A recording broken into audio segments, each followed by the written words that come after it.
Hello friends, பால்மன channel. யோனா கதை வந்து ஏற்கனவே நான் உங்களுக்கு சொன்னேன். ஆனால் கொஞ்சம் நாங்கள் கொஞ்சம் டிஃப்ரெண்ட்டாக இதை பண்ணியிருக்கோம்.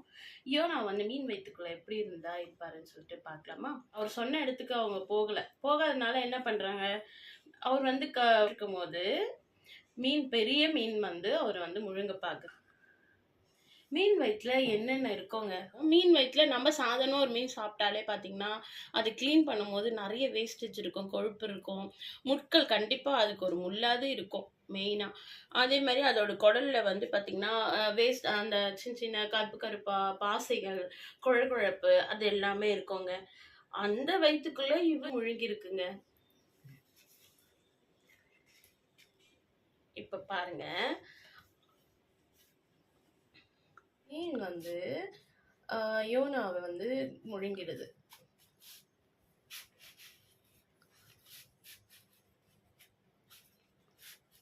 முழுங்கிட்டவுடனே அவர் உள்ள பார்த்தீங்கன்னா எப்படி ஜெபம் பண்ணி கொண்டிருப்பாரு. இந்த வழவழப்புல பார்த்தீங்கன்னா நம்ம கண்டிப்பாக இதில் உள்ள முட்டி போட்டு ப்ரேயர் பண்ணியிருக்கிறதுக்கு வாய்ப்பே இல்லைங்க. ஏன்னா அது ஃபுல்லாகவே கொழகொழன்னு இருக்கனால, முட்களாக இருக்கனால அவர் போன பொசிஷனில் தான் அவர் ப்ரேயர் பண்ணியிருக்கணும். யோனா அங்கேருந்து ப்ரேயர் பண்ணுறாங்க. ஏசப்பா அவருடைய ஜெபத்தை கேட்டு இவர் ஜெபம் பண்ணும்போது அவர் ஜெபத்தை கேட்டு ஏசப்பா என்னன்னு சொல்கிறாங்க, மீன் கட்டளையிடுறாங்க. மீன் கரையில் திரும்பியும் யோனா கக்கிடுதுங்க.